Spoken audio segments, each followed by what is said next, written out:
Assalamualaikum warahmatullahi wabarakatuh. Hai Sobat ASN, selamat datang di obrolan santai bareng kita semua di video ini. Hari ini kita akan bahas topik yang relate banget nih buat kita semua, terutama buat CPNS, yaitu Smart ASN. Kita akan ngobrol santai tapi penuh makna, jadi siap-siap ya. Dan hari ini aku nggak sendirian nih, ada 4 teman yang akan nemenin kita ngobrol. Yuk kita kenalan dulu. Coba perkenalan diri singkat, mungkin bisa dimulai dari Mas Irfan. Silakan Mas Irfan. Mohon izin Bu, terima kasih atas kesempatannya. Perkenalkan, nama saya Irfan Maulana.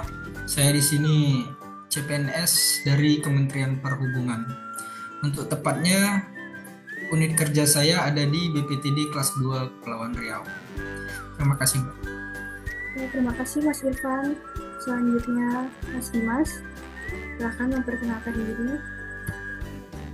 Baik, terima kasih Mbak Putri atas waktunya.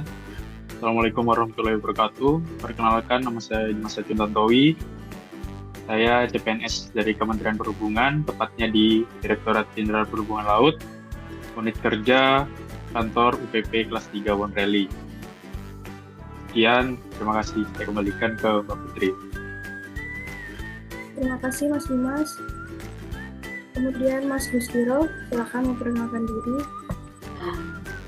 Baik, terima kasih. Izin memperkenalkan diri. Nama saya Gustiro Kanjeng Prakoso.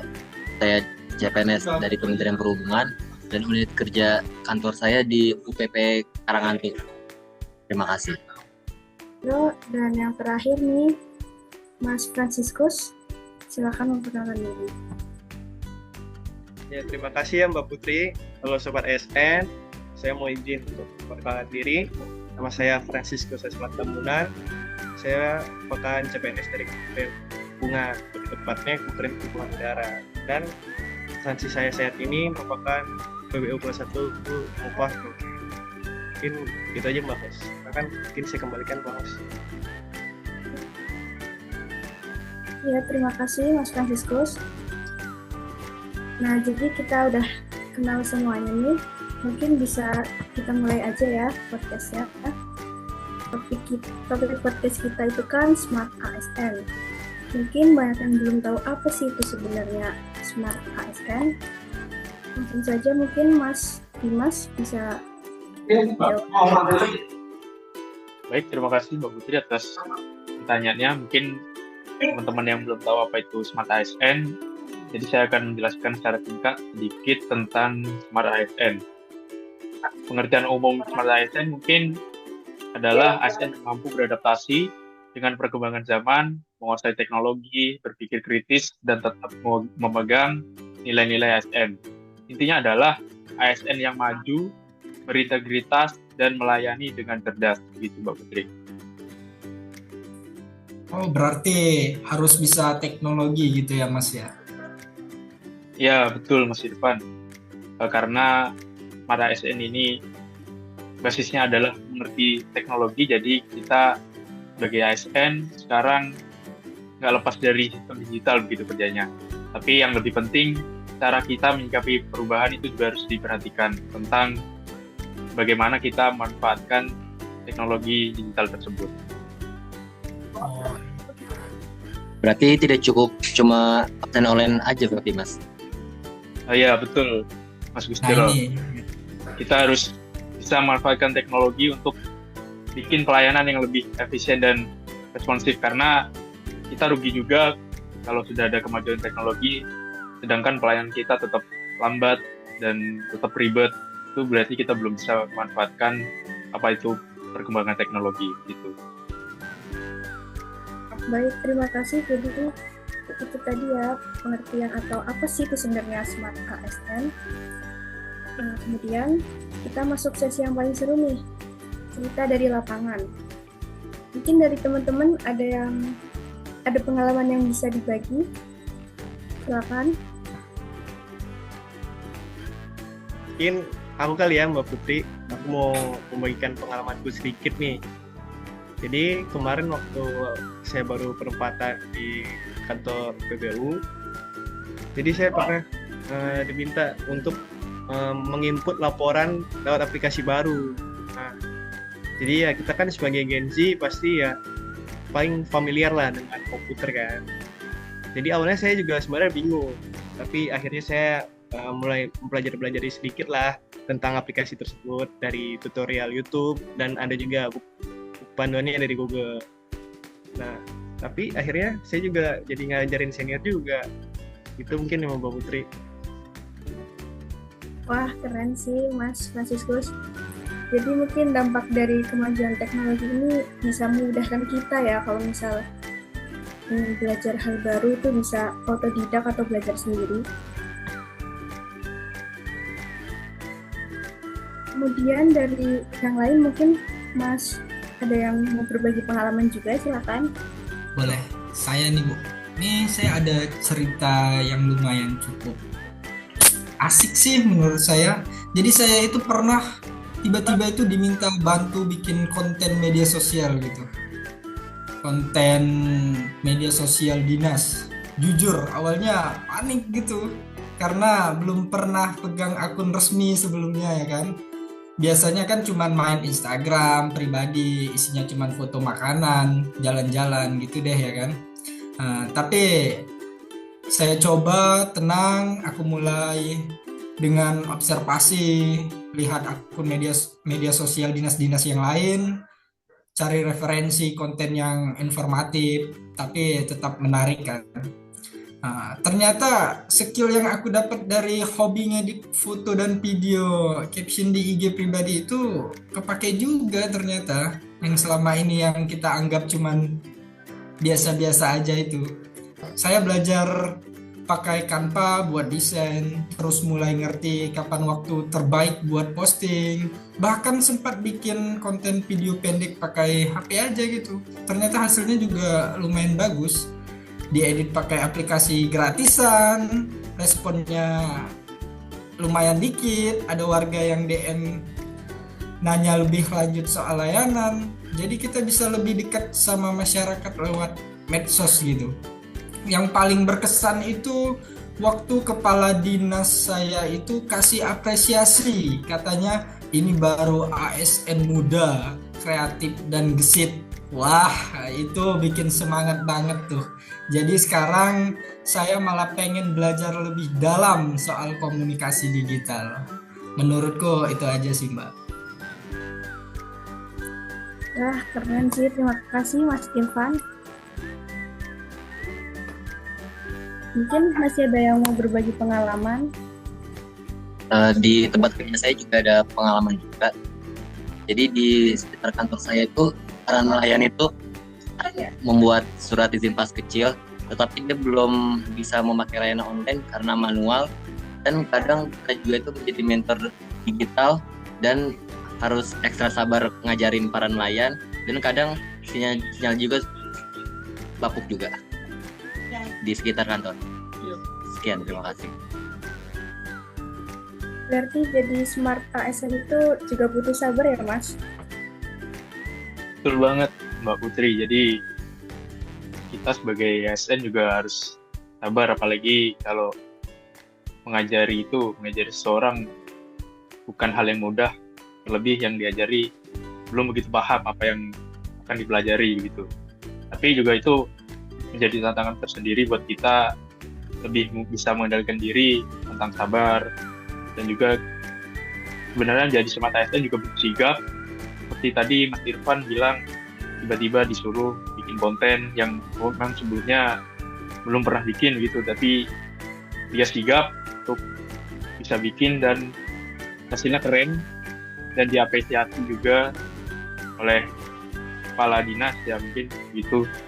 Dan itu menjadikan kita harus tetap berpikir positif juga, bahwa kita kalau dikasih tugas dadakan itu jangan kenapa harus saya, kenapa bukan yang lain, jangan begitu, karena itu akan melatih diri kita sebenarnya kalau kita berpikir positif gitu Mbak Putri.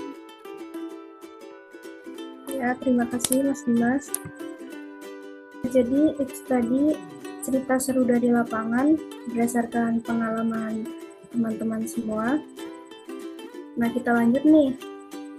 Tadi kan sempat disinggung sama Mas Dimas ya soal nilai-nilai ASN.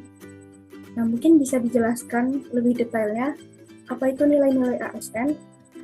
Silahkan. Oh ya, tentu Mbak Putri. Tadi kita sedikit menyinggung ya tentang nilai ASN yaitu berakhlak, tapi mungkin belum sempat dijelaskan gitu. Sekarang saya akan jelaskan secara singkat gitu tentang apa itu nilai berakhlak dari ASN. Jadi nilai berakhlak sendiri itu dijadikan sebagai core value ASN di Indonesia ya. Yang berarti berakhlak itu adalah pertama berorientasi pada pelayanan, kedua akuntabel, kemudian kompeten, harmonis, loyal, adaptif, dan yang terakhir adalah kolaboratif. Tentunya hal ini bukan sekedar slogan ya, tapi jadikan kita sebagai pedoman dan cara kerja serta berinteraksi setiap hari baik dengan masyarakat, dengan teman di kantor, mungkin begitu Bu Putri.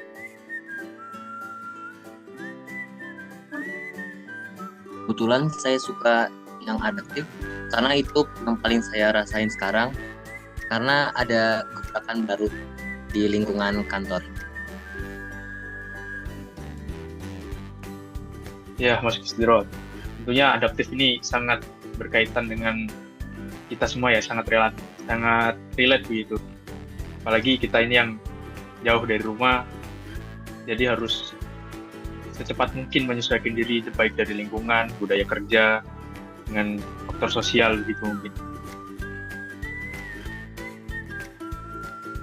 Nah, jadi itu tadi ya yang dijelaskan sama Mas Dimas, nilai-nilai ASN itu yang kita jadikan sebagai pedoman, sebagai ASN. Nah, kita masuk ke sesi penutup nih. Mungkin masing-masing dari teman-teman bisa kasih satu tips nih buat teman ASN yang lain biar jadi smart ASN. Silahkan.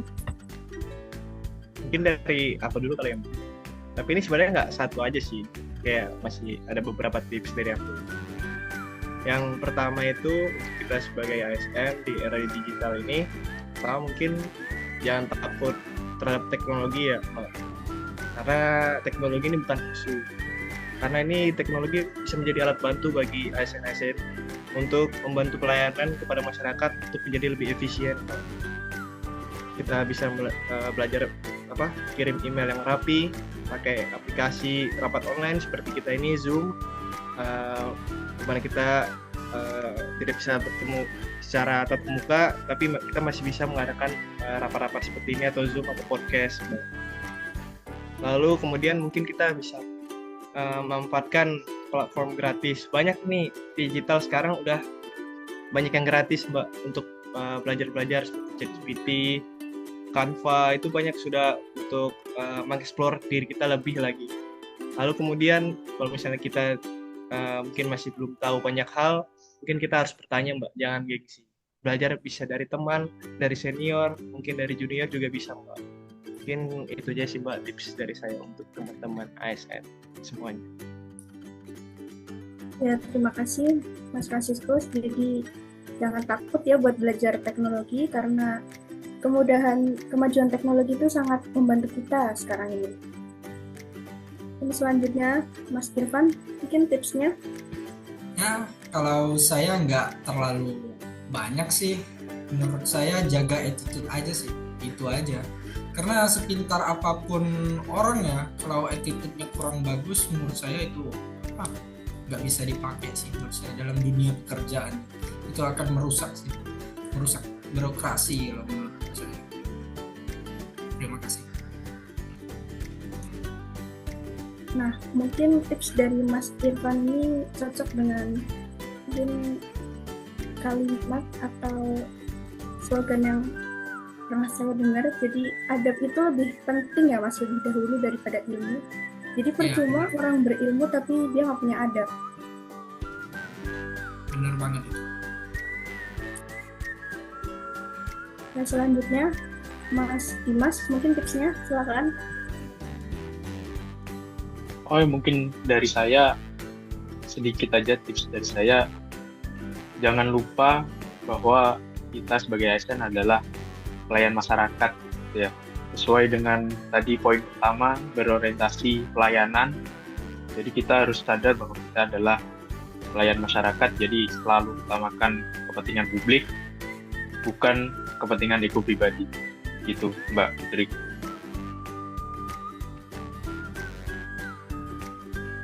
Oke, terima kasih Mas Dimas. Yang terakhir dari Mas Bustiro nih, gimana nih tipsnya buat kita? Baik, tips dari saya itu kita harus berkolaborasi karena kita di kantor itu tidak bisa mengerjakan sendiri dan membutuhkan satu sama lain untuk bekerja sama dan mencapai tujuan bersama. Dan kita harus kompak selalu di dalam kantor atau dimanapun. Sekian.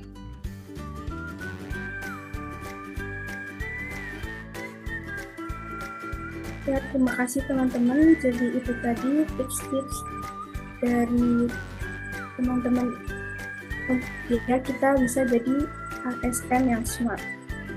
Nah, jadi itu tadi obrolan kita tentang smart ASN. Keren banget ya obrolan kita hari ini. Jadi kesimpulannya, smart ASN itu ASN yang melek teknologi, adaptif terhadap perubahan, punya nilai dan sikap kerja yang baik, dan mau terus belajar. Nah, terima kasih buat Mas Irfan, Mas Franciscus, Mas Dimas, dan Mas Bustiro untuk Terima sharing-sharingnya hari kasih, Mbak Putri. Terima kasih, Bu. Terima kasih juga buat kalian yang udah nonton. Jangan lupa like, komen, dan share kalau konten ini bermanfaat. Sampai jumpa di episode selanjutnya. Terus upgrade diri dan tunjukkan kalau ASN itu keren. Sampai jumpa di video berikutnya. Salam semangat, salam smart ASN.